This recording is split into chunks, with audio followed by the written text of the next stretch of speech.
Brand new data suggests that Donald Trump's on pace for a big victory in Pennsylvania.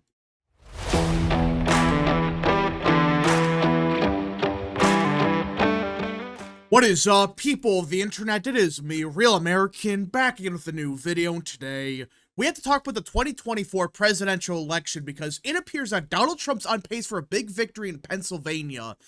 Yeah, that's right. What could very well be the most important state for the upcoming election. It looks like Trump's in a very good position to win the state. Now, does that mean he's for sure going to win the state by 15 points? No. But when you look at the current state of the race in Pennsylvania, Trump's in a very good position to flip Pennsylvania. And like I said, you could make an argument that this is a must-win state for both campaigns because, well, look at this. If Trump wins Pennsylvania, well, at that point in time, he just needs to win North Carolina and Georgia, and he's at 270.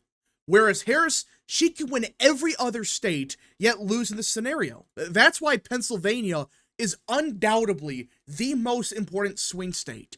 And if Trump's in a good position here, for starters, he's probably up in other swing states, but he's probably going to win the presidency if he's winning Pennsylvania. And if Harris wins Pennsylvania, well, at that point, Trump needs to win a state like Arizona, then Wisconsin, just to barely crack 270. That's why Pennsylvania, it's a pretty big deal.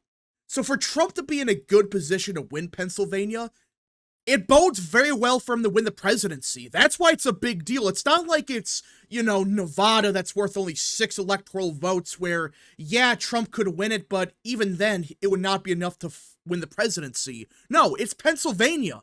It has 19 electoral votes. It has the most of any swing state. So for Trump to be up here, yeah, it's a big freaking deal. Now, if you look at the polling right now, on the RCP average, as of now, it is currently Harris plus 0.4. So you would argue, well, it's actually a Harris lead. Well, for starters, no. This lead that she has in quotations, it's because of one poll that found Harris up by 5 points. And of course, it's Bloomberg. Yeah, if it wasn't for a single poll that had Harris up by 5 points, when literally everyone, and I mean everyone else, found the race either tied or a very small Trump lead. So if it wasn't for a single pollster, which Bloomberg has done this like 5 times the cycle, every time there's a stretch of bad polling, out of the blue, Bloomberg releases a Harris plus 5 in Pennsylvania, Harris plus 12 in Michigan. It's a pile of crap. But either way, the fact is, despite having a big outlier, it's only Harris plus 0.4.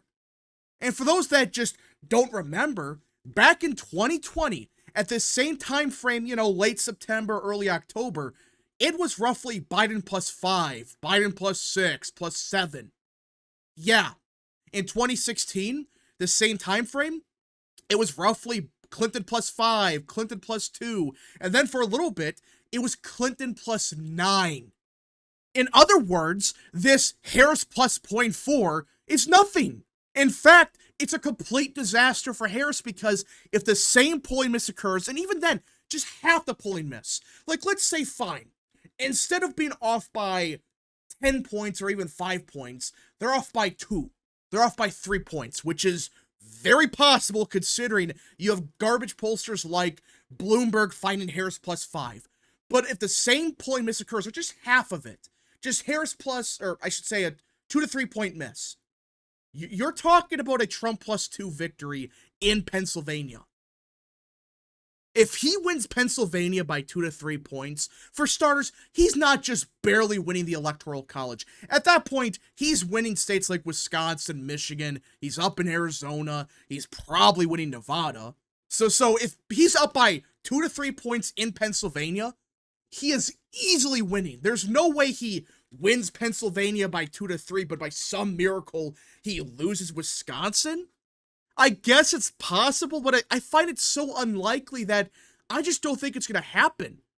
And even Michigan, which I know back in 2020, it was the most Democrat of these 3 states, even then, do you really think Michigan's going to vote like 4 to 5 points to the left of Pennsylvania? I could see maybe a point, maybe 2, but if Trump's up by 2 to 3 in Pennsylvania, more than likely he's gonna win the other swing states, especially in the Rust Belt. So even then, he doesn't even need a state like Nevada, Arizona. Hell, he doesn't even need Georgia at that point. If he's really winning Pennsylvania by 2 to 3 points, which, by the way, he's up in Arizona and Georgia, but let's just say he doesn't win either of those states. Well, if he's winning Pennsylvania by 2 to 3 points, he's winning Wisconsin and Michigan. And with the addition of North Carolina, that's more than enough to win. That's why it's a big deal that he's tied in the RCP average. We'll just say to tie because screw Bloomberg for having this garbage Harris plus 5. Literally every other pollster found the race tied. And like I said, it's pollsters like Muhlenberg, pollsters like the Washington Post, even Marist. They found the race tied. Which I find it very strange that literally every pollster except like 2 or 3 of them, they found the race tied. A statistical tie with Fox News, Susquehanna, Rasmussen, Muhlenberg, Marist, etc. It's like, really? I find it very unlikely that every pollster, including ones like Muhlenberg and Fox News, the fact they have the race tied, just like Rasmussen and Susquehanna, even Insider Advantage, they have the race Trump plus 2. But I find it very strange that every pollster's finding the same result. It's a tied race. But the problem for Harris is those undecided voters, they lean heavily towards Trump. That's her biggest problem, by the way. These undecideds, they're not Democrats. They are Republican-leaning voters that more than likely, they're going to break for Trump. We've seen this in the polling, by the way. Undecideds are breaking for Trump by a lot this cycle. So the fact that Harris has, at best, a very small lead in Pennsylvania, the fact is those undecideds, they're going to break for Trump. They're not going to break for Harris. I find it very unlikely. I guess it's maybe possible. But either way, what's more likely? These undecided voters to break for Trump or break for Harris? I would say they're going to probably break for Trump. Now, some people might claim, well, this is just the polling in Pennsylvania. All right, it's only one metric. Surely there's other metrics out there that show Harris having a victory. No, not really. In fact, it's the opposite. Look at this. Voter registration in Pennsylvania has gotten even worse. Yeah, in just a week, the Republicans gained 12,000 new voters. Democrats gained only 7,900 voters. Yeah, Republicans are killing Democrats with voter registration. Even the absentee requests. Look at this. It's a little bit outdated, but every single day, Republicans have gone up. Democrats have gone down. Every day, it's getting worse and worse and worse for Democrats. It's like, oh boy. Right now, the 2024 absentee requests, they're more Republican than 2020 by roughly a point. And with each passing day, it's getting even worse. So the electorate looks much more Republican than even 2020 and much more than 2022. It's becoming a more Republican state. You see the problem?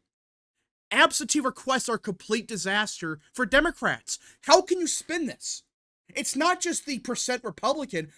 Look at the total requests. In 2020, there was roughly 3 million requests. In 2022, roughly 1.4 million, okay? Right now, and I know it's only late September, early October, this number is going to change, but as of now, it's only 1.3 million requests. That's less than 2022. And, you know, by the time we get to Election Day, it's going to be much more than 22, but it's going to be way less than 2020. So not only is this voter bloc much more Republican, there's just less votes here. And for those that are saying, well, Democrats going to vote more on Election Day. Okay, yeah, compared to 2020, even 2022, yeah. The problem is, even NBC admitted that, like, over half of Harris's support, they're going to vote before Election Day. Over half. So the more you look at this, the more you realize this is a disaster. It's not just the polling that's very bad for Dems. It's voter registration. It's absentee requests. It's everything. But in my opinion, the biggest disaster for Harris comes from a voter bloc that I don't think is getting enough attention this cycle. I'm, of course, talking about Catholic voters. Now, for those that don't know, back in 2020, the state of Pennsylvania, at least the electorate, was roughly 27% Catholic. And Trump won Catholics in Pennsylvania by around 11 points. Now, I would argue that that's a little bit high. I don't think he got 55% of Catholics in Pennsylvania. Maybe he did, but either way, I would argue that Catholics are a must-win group for Trump. If he wins the Catholic vote, especially by a lot, more than likely, he wins the presidency. Well, there was a brand new poll released out of Notre Dame, a very Catholic university, and I know this is more liberal leaning, these are more college-educated voters, I get that, but look at this. This was a poll in Notre Dame, all right? This campus, the same poll back in 2020, they found Biden up by 37 points. Right now, it's Trump +2. That's a 40-point shift in just 4 years in Notre Dame. That's a big freaking deal because Notre Dame is a Catholic university. Everyone knows this. It's like 85% Catholic. So if they are showing, and this is not just, in every Catholic, these are just people on campus. If they found a 40-point shift with these voters, which we know it's basically old Catholics that are taking this poll, more than likely. If they found a 40-point shift with these voters, which should be more liberal-leaning, these should be way more friendly to Harris. What do you think's happening in Pennsylvania? What do you think's happening in Wisconsin with Catholic voters? If Notre Dame shifted this Republican in just 4 years, what do you think's happening with the average Catholic in Wisconsin and in Pennsylvania? They're going to shift heavily towards Trump. Now, I'm not saying it's going to be a 20-point shift or whatever, but even if it's a 10-point shift, which I find to be very likely, because, well, let's be honest, Democrats replaced the Catholic Democrat with someone that has a long history of saying some real bad stuff about Catholics. In my opinion, I think the Trump campaign, they should talk more about this. I mean, the stuff that Harris said about the Knights of Columbus, for example, it is real bad. I mean, just look it up. It is awful. The fact is that she said that crap about the Knights of Columbus is unbelievable. But the point is, she has no appeal to Catholic voters. Biden did. He had some appeal. He was Catholic. He pretended to be Scranton Joe. That's why I believe that these voters, they're going to shift heavily towards Trump, or they just may not vote. And if that's the case, well, in a state like Pennsylvania, that's a big freaking deal. You're talking about 27% of the vote being Catholic, and they are breaking away from the Democrat Party. Now, does that mean we're going to see a 20-point shift? Maybe not, but the fact is, if she's doing this bad with Catholics in Notre Dame, what do you think's happening everywhere else? We just got to see what happens. Maybe it's a fluke, maybe it's just one poll, but if you're Harris, these are bad numbers for her. It's real bad. Will it be a 40-point shift? Probably not, but if it's even just a 10-point shift towards Trump, he's got Pennsylvania. He's got states like Wisconsin locked down. Anyways, folks, thank you so much for watching. If you guys did enjoy this video, smash the like button down below, subscribe, share with your friends, hit that little bell, follow the social media accounts in the description down below, and of course, join the channel today. Godspeed to all of you.